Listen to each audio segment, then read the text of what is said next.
Alors Arnold Munich, pour le présenter en deux mots, il est pédiatre généticien à Necker. J'imagine que son nom vous dit quelque chose. Il est professeur de génétique à Paris 5 et j'avais eu le plaisir de l'interroger. C'est pour ça que nous avons l'idée de le faire venir dans la revue Esprit de juillet 2014 sur la notion de médecine prédictive. Expression sur laquelle il a quelques réserves. Donc voilà, je vous laisse la parole. Le titre de l'intervention, Faire savoir, tout un savoir-faire.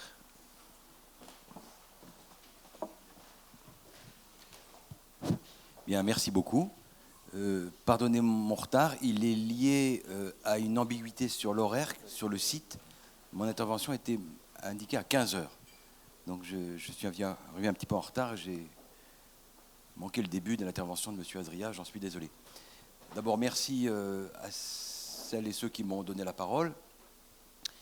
Et je pense qu'effectivement, les quelques mots que j'ai à vous dire ne sont pas sans pertinence avec l'objet de cette journée, de ces 10 heures de l'éthique, ce marathon de l'éthique, ce téléthon de l'éthique. Parce qu'en réalité, il y a de plus en plus de questionnements éthiques à l'occasion de nouvelles pratiques. Moi, comme ça a été rappelé, je suis pédiatre et je travaille dans un centre de recherche et de soins.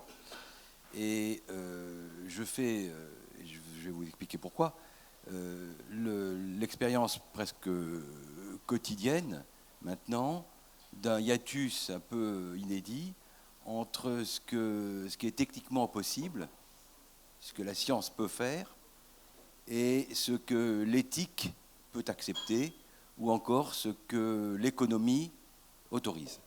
Donc ça sera un petit peu la ligne, le fil rouge de mon intervention, qui ne sera pas théorique, mais qui sera à l'aune d'une pratique, dont je vous dirai un mot tout de suite.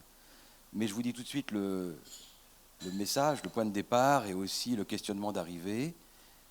Comment est-ce qu'on en est arrivé à ce grand écart assez incroyable entre une science qui peut de plus en plus de choses et une économie qui ne permet pas tout, donc tout ce qui est techniquement possible et pas économiquement supportable, ça je voudrais vous en parler, et comment s'infiltre tout doucement une médecine à deux vitesses dans un pays qui a été tellement attentif à conserver une égalité, une fraternité dans l'accès aux soins. Est-ce que ces valeurs fondatrices de notre système de protection sociale depuis la guerre, est-ce qu'il n'est pas en train de voler en éclats? Et comment ça va arriver? Donc, premier questionnement, je ne sais pas dans quel ordre je vais l'aborder, parce qu'ils sont tous les deux également importants pour moi. Est-ce que tout ce qui est techniquement possible est effectivement économiquement accessible à nos concitoyens? Et est-ce qu'on n'est pas en train d'assister justement à l'avènement d'une inégalité entre les citoyens? Et puis la question qui est plus proprement éthique, encore que la première soit aussi de l'ordre de l'éthique, je crois, c'est est-ce que toute vérité est bonne à dire? Est-ce que tout ce qui est scientifiquement observé doit être révélé? Et sinon, pourquoi? Si oui, avec quel degré de certitude? Donc c'est ça un petit peu l'ambiance qui va traverser mon topo et qui nous taraude tous. Je vous situe le contexte. L'hôpital Necker Enfants Malades, c'est le grand hôpital pédiatrique français. C'est aussi l'un des plus grands d'Europe. C'est même historiquement le premier. C'est la première fois qu'il y a eu un hôpital d'enfants en Europe. C'était l'hôpital Necker Enfants Malades. Ça s'appelait l'hôpital des enfants malades. Il a été créé par Madame Necker, qui n'avait pas d'enfant, qui était la femme du ministre des Finances de Louis XVI, qui, n'ayant pas eu d'enfant, a consacré toute sa vie aux enfants des autres. C'est elle qui a créé les premières structures d'allaitement artificiel. Il y avait à Necker un bâtiment qu'on peut encore visiter, qui s'appelle Archambault, où les bébés étaient allaités avec du lait d'ânesse. Alors les ânesses étaient au rez-de-chaussée dans une crèche, qu'on peut voir encore, et au-dessus, il y avait les bébés. Donc ça, c'était à la fin du XVIIIe. Et donc, c'est un hôpital qui qui est chargé d'histoire, puisque c'est le premier hôpital pédiatrique en Europe, historiquement. Alors, au fil des siècles, en réalité, on a constaté que les grands défis sanitaires, les uns après les autres, ils étaient surmontés. Les maladies infectieuses, les unes après les autres, qui décimaient les enfants, la malnutrition, les maltraitances de tous ordres. Et qu'est-ce qui émerge quand on a éradiqué les maladies infectieuses par les antibiotiques et les vaccinations, quand on a amélioré la nutrition, quand on a fait des progrès dans la chirurgie, dans l'anesthésie, dans les préventions? Qu'est-ce qui reste, qui est incompressible? C'est le fardeau génétique, c'est ce que nous avons reçu de nos parents, ou ce qui est arrivé accidentellement entre nos parents et nous-mêmes. Et face au fléau des maladies génétiques, il n'y a pas de vaccin, il n'y a pas d'antibiotiques, et il n'y a pas beaucoup de prédictions possibles, parce que c'est vrai qu'on connaît maintenant tout le génome, ça fait environ 30 000, 40 000 gènes, selon la façon dont on décompte, et ces 30 000, 40 000 gènes, ils rendent compte de 9 000 maladies connues. Donc 30 000 gènes connus, séquencés, depuis que le séquençage du génome a été une prouesse de coopération internationale. Donc 30 000 gènes, on connaît leur séquence. Et il y a 9 000 maladies répertoriées. Donc vous faites le compte vous-même, il en manque. Il y a certainement pas mal de gènes qui ne sont pas encore connus pour donner des maladies. Si on prend un exemple, parmi tant d'autres, un truc archi banal, malheureusement, comme un enfant retardé mental, un enfant qui a une déficience intellectuelle, ou une épilepsie, ou un autisme, ou Dieu sait quoi. On n'est pas capable de nommer les gènes responsables de ces maladies dans tous les cas. Il y a un grand déficit de connaissances aujourd'hui, alors même que techniquement, on pourrait examiner le génome de tous ces enfants. Donc il y a un grand déficit dans notre pays et dans d'autres pays aussi entre les gènes connus, normaux, et les gènes connus pour causer des maladies. Alors pourquoi cette différence? C'est lié à un système d'organisation du financement public en France, mais aussi dans d'autres pays, qui est que, même dans un grand institut comme le nôtre, comme le mien, à Necker, il y a maintenant toujours un hôpital d'enfants, mais il y a aussi un grand centre de recherche avec des plateformes formidables qui font des prouesses technologiques incroyables. Mais derrière, il y a un problème de financement. C'est-à-dire que le ministère de l'Enseignement supérieur et de la Recherche, ou l'Agence nationale de la recherche, ou le European Research Council, ou le NIH, financent des projets de recherche. Donc il faut avoir un questionnement de recherche. À l'inverse, le ministère de la Santé, les agences régionales de santé, je crois qu'ils sont parrains de cette opération, les hôpitaux prennent en charge des questions médicales. Donc vous avez deux poches dans votre pantalon, la poche gauche et la poche droite. La poche gauche, on va dire, c'est pour les diagnostics et les soins des malades, et la poche droite, c'est pour la recherche. Et ces deux poches, elles sont complètement étanches. Et le problème, il vient de là, c'est que lorsqu'on a besoin de financement supplémentaire pour chercher les gènes en cause dans les maladies de nos patients, si on puise dans la poche hospitalière, on lui dit, mais tu n'as pas à faire ça, parce que ces gènes, ils ne sont pas encore connus pour donner des maladies. Tu ferais encore de la recherche. Peut-être tu pourrais aller à un autre guichet, qui est celui de la science. Mais ce gène que tu veux tester, il n'a pas été rapporté comme causal. Donc, nous, on ne veut pas que tu utilises l'argent de la santé pour faire de la recherche. Il dit, très bien, je vais aller voir le ministère de la Recherche. Le ministère de la Recherche dit, mais moi, je ne veux pas que tu fasses des soins avec mon argent. Donc vous avez un système complètement schizophrénique, mais encore, il est encore très bon par rapport à des tas de systèmes que je connais à l'étranger qui sont bien pires, mais je voudrais juste pointer là où ça fait mal. Dans la mesure où, en réalité, la puissance publique de santé n'a pas été encore capable de s'élever à un niveau d'expertise, de compétence et d'équipement qui permettrait d'offrir à tous nos patients les tests génétiques dont ils auraient légitimement besoin. Alors là, je parle en pédiatre, mais dans le domaine des maladies cardiovasculaires, c'est la même chose, à déterminisme génétique. Dans le domaine des maladies du vieillissement, l'Alzheimer, les démences, le Parkinson, c'est la même chose. Dans le domaine des cancers, c'est la même chose. Donc, vous avez une situation dont il faut que vous ayez bien conscience en tant que citoyenne et que citoyen. C'est que notre système, il est déjà formidable. Merci la France, bravo la France. Mais il est encore perfectible et il faut contribuer à l'améliorer en comprenant bien le problème qui se pose. Le problème qui se pose, c'est que dans une économie exsangue,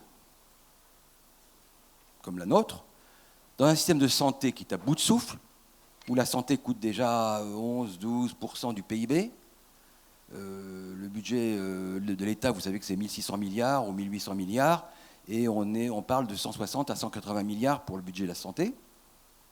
C'est énorme, qui est déficitaire, entre 5 et 10 milliards chaque année. Donc la puissance publique de santé ne peut pas faire plus. Elle ne peut pas. On lui demande, elle ne peut pas. On dit, mais attendez, c'est dommage, on pourrait trouver le gène de ce retard mental, cet enfant qui est autiste, pour des raisons génétiques, c'est évident, ou un enfant épileptique, ne serait-ce que pour dire à la maman, oui, tu peux avoir un autre enfant, ou non, il faut que tu fasses un diagnostic prénatal. Donc la science a des choses à proposer. Mais la recherche n'a pas vocation à se substituer au système sanitaire. Autrement, les chercheurs, ils vont passer tout leur pognon à se substituer à la Sécu. Ce n'est pas le but. Et à la fin, ils ne feront pas de publication originale, ils n'auront pas de recrutement, ils n'auront pas de promotion, ils n'auront pas de beaux papiers dans Nature et Science. Donc ils ne veulent pas y aller. Donc quand les chercheurs de Necker, je leur dis, est-ce que tu pourrais étudier cet enfant? Ils disent, non, ce n'est pas mon problème. Ce n'est pas mon job. Vois d'abord avec le ministère de la Santé. Je vais demander au ministère de la Santé, mais voilà, il y a ces techniques que les chercheurs ont mis au point. Est-ce qu'on ne pourrait pas réfléchir à mettre ces progrès formidables de la science, puisque tout le génome est séquencé, qu'on peut tester, on sait faire, on sait ce qu'il faut faire. Est-ce que vous pourriez nous aider à le faire? Non, on n'a pas d'argent. Au lieu de ça, au lieu d'avoir un budget en progrès, on a un budget en contraction, avec des personnels qui sont, comme vous le savez, en réduction constante, et des budgets qui sont sur la même pente. Donc, c'est ça le premier défi, qui pour moi est incroyablement douloureux. Et c'est vrai que dans les consultations qui se suivent, on a 20 000 gosses par an qui viennent nous voir pour des maladies graves, mais je pourrais dire la même chose de mes collègues qui font du cancer, ou des maladies cardiovasculaires, ou des malvoyances, ou des surdités, ou des cécités, ou des nanismes, ou des maladies de la peau, ou des maladies des os, tout ça. Il y aurait plein de trucs à faire. On sait exactement ce qu'il faudrait faire, mais on ne le fait pas. On ne le fait pas parce que la puissance publique ne peut pas faire plus que nous. La puissance publique ne veut pas mettre ses actes à la nomenclature, ne pas y attacher de B ou de C, parce que si elle commence à s'engager dans la codification, la cotation de ses actes, alors ça ne sera pas 160 milliards, hein, ça sera beaucoup plus. Donc il y a une espèce de frilosité que je ne condamne pas. Hein. J'ai été pendant 5 ans le conseiller de Nicolas Sarkozy et j'étais moi aussi écartelé dans ces dilemmes épouvantables. Je ne sais pas comment faire. Comment arbitrer entre des questions qui sont toutes prioritaires. Alors l'option qu'on a prise, elle vaut ce qu'elle vaut. Hein. Je vous dis quelle a été la position du politique par rapport à un défi de premier ordre, qui est celui d'une médecine à 2 vitesses, parce que ceux qui peuvent, ils vont se le payer, hein. Pas de problème. Ils trouveront des labos privés qui, moyennant 500, 1000, 1500, 2000 euros par personne, pour une famille, un couple parent-enfant, ça fait 5000, 6000 euros, ils vont se payer le test. Ils vont se le payer. Il n'est pas pris en charge par la Sécu. La recherche sait faire, mais ne veut pas le faire. Il faut payer la note 5000 euros. Alors, ceux qui ont du pognon, ils sauront trouver le chemin. Hein. Mais ce n'est pas tout à fait pour ça qu'on a fait médecine. Ce n'est pas tout à fait l'idée qu'on a de l'éthique, qui, quelque part, véhicule ou vecte certaines idées d'égalité, d'accès aux soins, de fraternité, de solidarité, de frugalité. Alors comment le politique, ou le conseiller du politique que j'ai été pendant 5 ans, fait face à ce défi? Parce que j'étais vraiment dans l'œil du cyclone, j'étais au moment où il y avait l'essor de ces nouvelles technologies, où il y avait un défi sanitaire de première grandeur. Je vous dis, bon, 20 000 gosses qui viennent nous voir à Necker, 3% des naissances en France, 30 à 40 000 nouveaux cas par an en France, enfants. Et je ne vous parle pas des cancers, qui sont des maladies génétiques. Et je ne vous parle pas du vieillissement, qui a une forte composante génétique. Comment on a fait? Quelle est la moins mauvaise solution? Il n'y a pas de bonne. La bonne, ça serait d'avoir la possibilité de satisfaire la demande. On a privilégié, comme pour le Tour de France, l'idée de miser sur les meilleurs grimpeurs. On dit, ceux-là, ils vont tirer les autres. On va identifier, ça a été fait dans le cadre du Grand Emprunt, investissement d'avenir, je ne sais pas si vous vous souvenez, 35 milliards d'euros, dont 22 milliards dans l'enseignement supérieur et la recherche, de votre argent, l'argent du contribuable, c'est de l'emprunt qu'il faudra rendre en 2020. Donc sur les 35 000 millions, il y a eu 22 millions sur l'enseignement et la recherche, et on a réussi à sanctuariser une petite partie de l'emprunt, du grand emprunt, sur des centres qui non seulement étaient d'excellents centres de soins, mais également étaient dotés d'équipes de recherche qui pouvaient améliorer justement la qualité de l'offre de soins, qui pourraient toujours, bien sûr, encore et toujours, offrir la meilleure médecine d'aujourd'hui, mais inventer la médecine de demain. Et l'inventer pas pour soi-même, pas de manière égoïste, mais pour entraîner les autres. Donc en clair, je vous dis franchement, on a misé non pas sur le peloton, mais sur les maillots jaunes. En disant, c'est les maillots jaunes qui vont tirer le peloton, c'est pas le peloton qui va tirer le maillot jaune. Habituellement, c'est pas le peloton qui tire, c'est le maillot jaune qui tire le peloton. Donc on s'est dit, ok, dans le cadre du Grand Emprunt, on a lancé un appel à projet, et on a dit, voilà, on va identifier les meilleurs centres qui peuvent transformer l'essai de la science en bénéfice pour les patients. Concours entre les CHU, il y en a 32 CHU en France. C'est une invention de M. Debré, qui consistait en 1958, événement fondateur, à associer étroitement les soins et la recherche. Mais 50 ans après, il faut bien dire qu'il était temps de regarder de plus près ce que ça donnait. Alors les 32 CHU de toutes nos villes de France sont vachement bien pour l'enseignement. Nos étudiants sont bien enseignés. Nos malades sont bien soignés. Donc soins et enseignement, ça va. Ce qui ne va pas, c'est la recherche. Parce que beaucoup de médecins et d'enseignants-chercheurs sont en fait bouffés par leur activité de soins et n'ont pas de temps pour faire la recherche. Et d'ailleurs, on n'est pas bien dans les classements internationaux de recherche. Donc on s'est dit, voilà, on va lancer un appel d'offres entre les 32 CHU pour voir ceux qui pourraient avoir un excellent projet fondateur et qui pourraient tirer les autres. Il y a eu 19 candidats sur 32, il y en a qui n'ont même pas été candidats, et sur les 19, on en a labellisé 5. 5 qui ont mission, non seulement d'offrir et de divulguer la meilleure médecine d'aujourd'hui, mais aussi de contribuer à l'invention des nouvelles pratiques de demain, pas seulement théoriques, mais aussi dans ce point essentiel qui est de refonder l'accès aux soins, en le rendant plus juste et équitable. Donc le défi qui est devant nous, mais les hommes et les femmes sont intelligents, on est capables, les Français sont intelligents, ils sont capables de faire des progrès incroyables. Le défi, c'est de dire comment je vais passer d'un test qui coûte 1 500 € par personne à un test qui va coûter 200 € par personne. Si je n'arrive pas à passer de 1 500 à 200, ce n'est pas la peine. Je n'y arriverai pas. Donc tout le boulot aujourd'hui, qui est le nôtre, ceux de mes collègues et de moi-même, moi je parle en pédiatre, mais mes collègues de l'oncologie, c'est pareil. Mes collègues de la cardio, les morts subites et les infarctus, c'est pareil.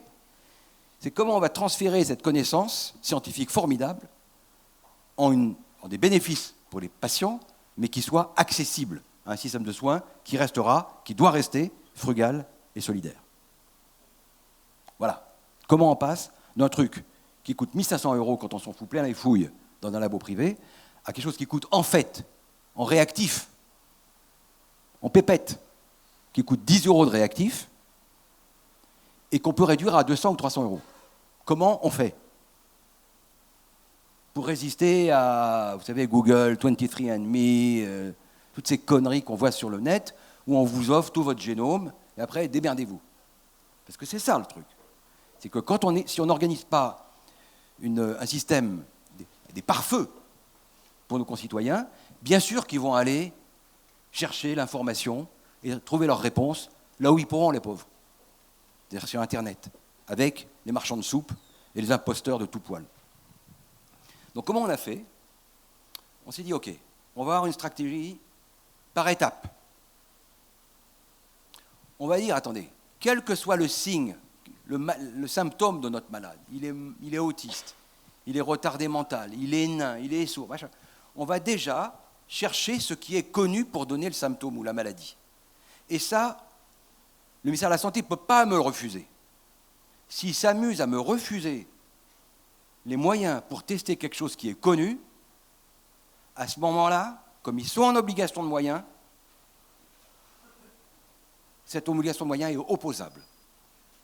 Donc aujourd'hui, et là ils ont la bleu-blotte, parce que c'est vraiment un argument sur lequel ils doivent canner, on est en obligation, me semble-t-il, d'offrir à nos patients, quel qu'il soit, qui qu'il soit, quel que soit le signe, de chercher au moins ce que la médecine connaît.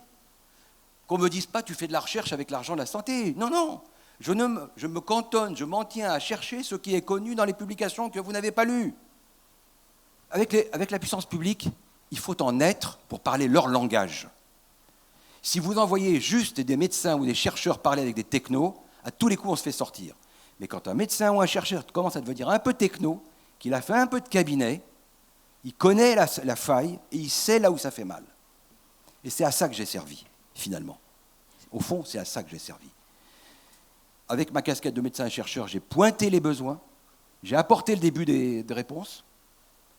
Et avec ma casquette de techno, appelez ça politique, j'ai dit voilà le chemin. Ce n'est pas de l'argent que je prends au ministère de la Santé pour faire de la recherche. Ce n'est pas de l'argent du ministère de la Recherche que je fais pour faire de la santé. C'est de l'argent de la poche de la santé pour la santé de nos enfants. Et si vous ne le faites pas, je vous balance. L'argent est arrivé très vite. On a créé des puces de reséquençage ciblées, des gènes connus, pour donner les maladies qui nous occupent. On ne répond pas aux questions qui ne se posent pas. On n'est pas en train de faire la prédiction de ce qui va se passer. Parce que non, l'amalgame est tentant. On va vous faire tout votre génome et on va savoir tout ce qui va vous arriver. Tout à l'heure, j'en parlerai de cette imposture, cette deuxième imposture. Je m'en tiens pour le moment au problème économique. Ce n'est pas ça le sujet. Une maman qui a un gosse autiste ou retardé mental, elle ne demande pas à savoir s'il va vivre centenaire, s'il va avoir le Parkinson à 75 ans ou s'il aura un cancer de côlon à 70 ans. Ce n'est pas ça qu'elle demande. Dit, pourquoi mon fils est retardé? Est-ce que j'ai un risque pour mes prochains enfants? Qu'est-ce qui va arriver à ma fille? Qu'est-ce que je peux dire à ma sœur? Les Françaises et Français, ils ont du bon sens. Ce n'est pas des maboules, ce n'est pas des allumés. Donc il faut répondre aux gens pour la question qu'ils nous posent. C'est ça mon éthique. Mon éthique de généticien, ce n'est pas d'annoncer, de faire le diseur ou la diseuse de bonne aventure, ou de mauvaise aventure, ou la parole meurtrière. C'est de répondre avec les outils d'aujourd'hui aux questions qui me sont posées. Et c'est ça qu'on attend de nous. Et ça, mesdames et messieurs, ça ne coûte pas 15 000 € ou 1 500 €. Quand on tire les prix, et c'est à ça qu'a servi justement certains centres d'excellence du Grand Emprunt, il y en a eu 5 qui ont été labellisés, dont un dans notre domaine, ça sert à amener sur le marché des outils à la carte, sur mesure, qui sont accessibles à nos finances. Parce que je vous assure, quand je vous parlerai de 200 ou 300 €, ça coûte combien une IRM? Ça coûte combien une journée d'hôpital de jour? 700, 800, 900, 1000. Ça coûte combien une journée de chirurgie? Ça coûte combien l'errance diagnostique? Qu'est-ce qui coûte cher, je vous le demande? Ce qui coûte cher, ce n'est pas le savoir. Ce qui coûte cher, c'est l'ignorance. Le savoir est économe. L'ignorance est dispendieuse. Le savoir est économe. Mais l'ignorance, elle coûte très cher. Regardez ce que coûte le parcours du combattant d'une famille qui est à la recherche d'une réponse à ces questions. Combien de jours de travail manqués? Combien de remboursements de transport qui ne sont pas recouverts? Combien de nuits d'hôtel? Demandez autour de vous. Je suis sûr que vous avez tous des exemples comme ça dans l'esprit. Donc je pense que peut-être ça coûte 150, 200, 300, 400 euros, j'en sais rien. Mais si c'est pour cet argent-là, bien organisé, bien réparti sur le territoire, une possibilité d'arriver rapidement à une réponse précise qui permettra au moins de nommer le mal. Nommer le mal, c'est le premier traitement. La nomination, nommer le mal, c'est déjà le traiter. Dire voilà de quoi il s'agit. Voilà ce qu'il a, le petit, et voilà ce qu'il n'a pas. Et voilà pourquoi c'est arrivé, comment c'est arrivé. Vous donnez la possibilité aux gens de surmonter par la pensée l'épreuve qui les frappe. C'est formidable, c'est un cadeau formidable de dire les choses, de nommer la maladie. Une fois que vous avez ça, alors, évidemment, tous les espoirs sont permis. Tant qu'on ne comprend rien, rien n'est possible, mais à partir du moment où on commence à piger, tout devient possible. Et il y a des essais cliniques, à droite, à gauche. À partir du moment où vous avez une nomination, un diagnostic, vous avez une possibilité de rentrer dans un protocole thérapeutique en France ou à l'étranger. Et on a organisé aussi un système d'accès des usagers aux essais cliniques en cours pour leurs maladies rares. 9000 différentes. Dans mon hôpital, 20 000 malades, 9000. C'est-à-dire que chaque famille qui vient, elle sera peut-être unique. Il y en aura peut-être 2 dans l'année. Comptez, 20 000 malades, 9000 gènes. C'est-à-dire que chaque maladie est vue entre 0 et 2 fois dans l'année. Comment voulez-vous faire un essai clinique avec ça? Donc c'est très important de garder à l'esprit que chaque enfant, chacun d'entre nous, on est unique. Nos enfants sont uniques, nous sommes uniques. Ce n'est pas seulement votre mère qui vous a dit ça. C'est qu'on est vraiment unique, y compris dans notre maladie. Donc vous trouvez l'unicité du sujet jusqu'à y compris dans les malheurs qui les frappent. Donc l'unicité ontologique, philosophique de l'être, elle vaut aussi pour l'être malade. Parce qu'il est aussi malade, il est aussi unique, pas seulement dans l'existence qu'il a d'autres, mais il est aussi unique dans son épreuve, dans sa maladie. Pas un enfant à la même mutation. C'est jamais le même gène. Et quand c'est par hasard le même gène, c'est jamais la même mutation. C'est ailleurs, un peu plus grave, un peu moins grave, on ne sait pas. Donc c'est un premier pas indispensable pour accéder aux essais cliniques. Donc voilà ce qu'a été la réponse du politique, c'est de dire, nous, on a pensé, et je peux vous dire, mesdames et messieurs, c'est en train de fonctionner, on a pensé que la bonne solution, ce n'était pas de saupoudrer, donner à tout le monde la même chose, du grand emprunt, c'était la mauvaise solution. La justice, ce n'est pas de distribuer équitablement entre tout le monde, ce n'est pas ça la justice. La justice, c'est donner à ceux donner en fonction de leurs besoins, de leur capacité, de leur volonté, de leur détermination, de leur motivation pour changer la santé. C'est ça l'égalité.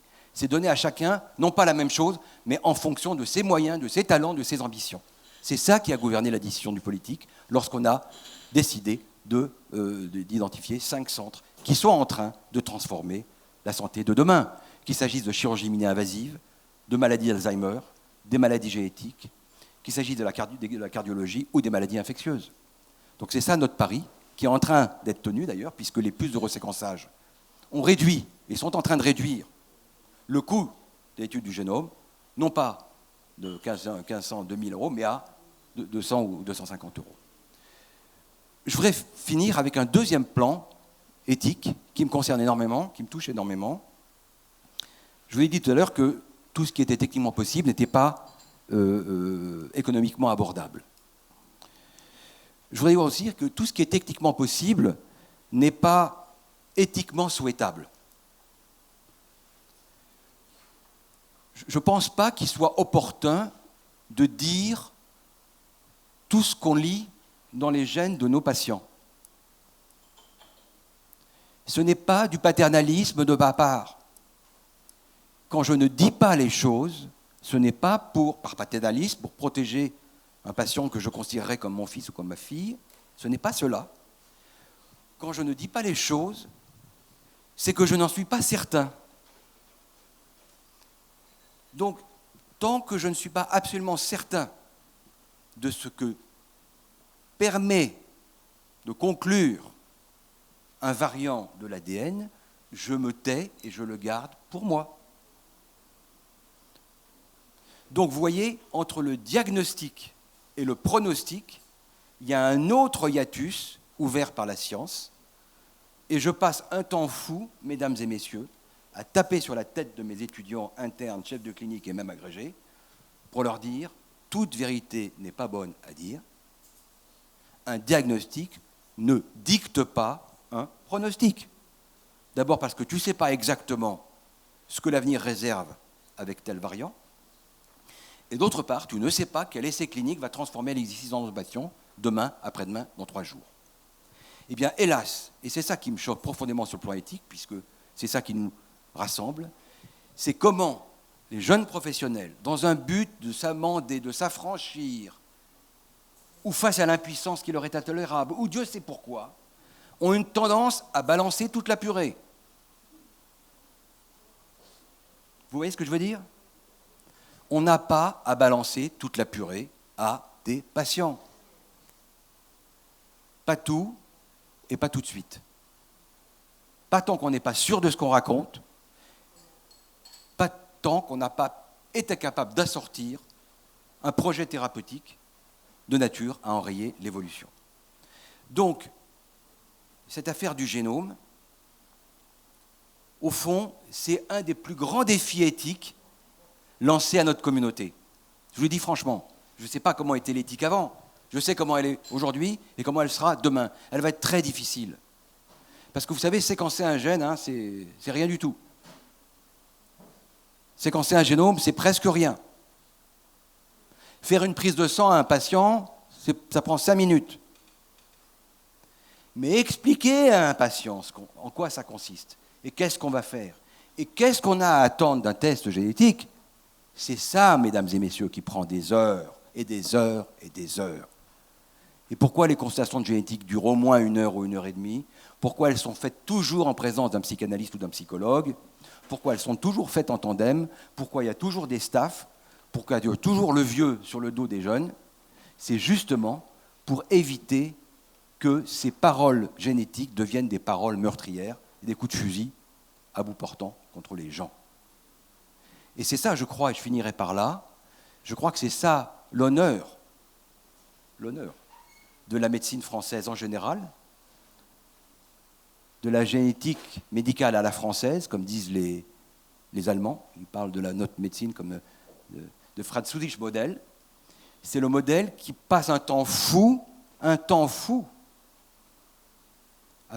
parler aux gens de ce qu'on leur propose de faire, et ce qu'ils ont à attendre de ce test, et ce à quoi on ne peut pas répondre, en leur donnant la possibilité d'y revenir, de reporter à plus tard, ou d'y renoncer, ou de retirer leur demande, jusqu'à ce qu'on soit absolument certain qu'on s'est bien compris.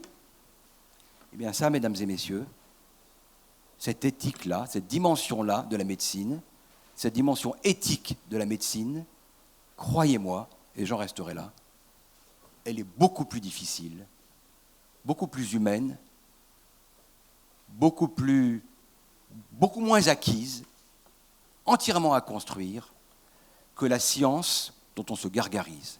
La vraie science de demain, à mon avis, c'est justement l'éthique. Merci de votre attention.